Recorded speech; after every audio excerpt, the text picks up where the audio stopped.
Hey, what's up, YouTube? Ian here, and you're watching Atkins Nature Aquariums. And today I thought I would do something a little bit different and start with the B-roll. Well, most of this video is going to be B-roll because I'm doing a voiceover, but it is what it is. Deal with it. If you like it, leave a comment. If you don't, leave a comment. But this is an update on my breeding setup of Multifasciatus, Neolampologos multifasciatus. And these are a really cool cichlid that I got around 2 months ago.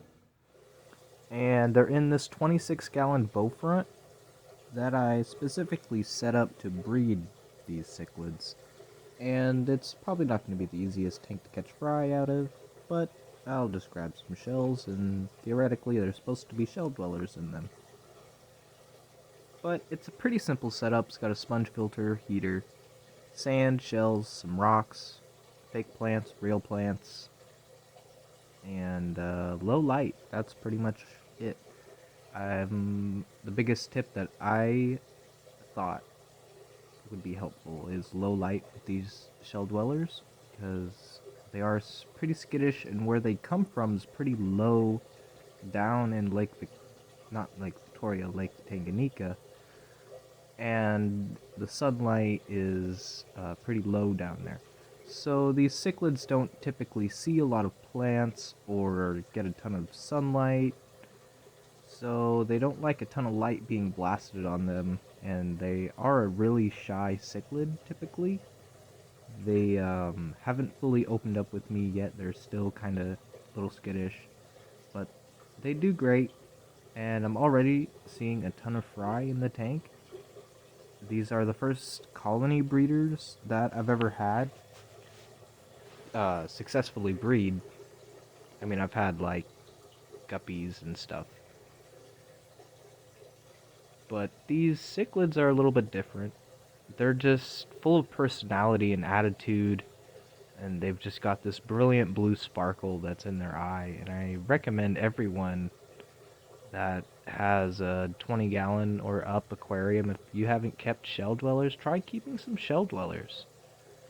They're really interesting, and they're typically pretty cheap if you can find them locally. I found a group of mine locally from a breeder, and they're just a really fun cichlid to watch. They love to dig stuff up out of the crevices and make sure their area is nice and clean. They'll move snails around, and they just excavate the whole tank. It's crazy.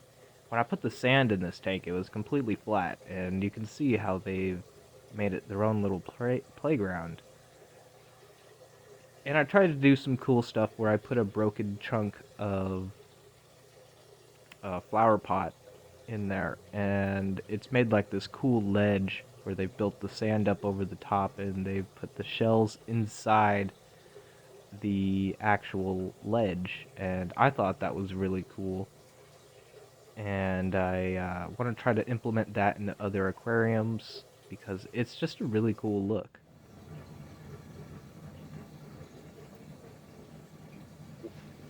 What I feed them, I mean, they get a wide variety of food for the most part. It's either a spirulina flake or some of these pellets right here.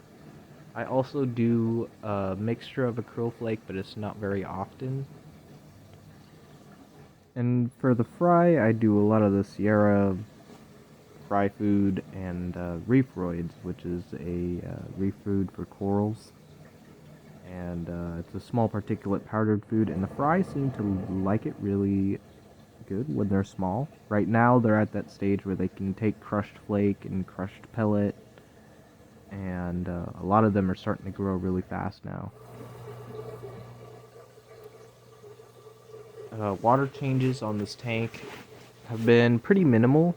I do one in the beginning when I was cycling this tank. Um, Actually, this tank has been up for quite a while, but it's recently been switched over to a high pH Tanganyikan setup for these cichlids.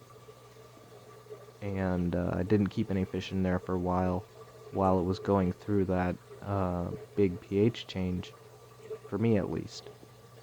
For you, if you've got normal tap water that's slightly neutral to more alkaline, you won't have to worry about it. I've got super acidic tap water with almost no GH or KH, and so I had to buffer the water a little bit for these cichlids so that they can thrive. And I don't recommend everyone go chasing pH and water chemistry and whatnot as a beginner, but if you are a seasoned aquarist and you know what you're doing, I recommend at least trying. You know, if you don't like it, you don't like it. And that's pretty much this update for this aquarium. I do plan on making some other videos throughout the week, and I do plan at least doing one video per week, a short and a live stream. So make sure you got that bell notification on, subscribed, and all that jazz so you don't miss out. This is Ian, and I'm signing off, and I'm going to leave you guys with some fish. Peace out.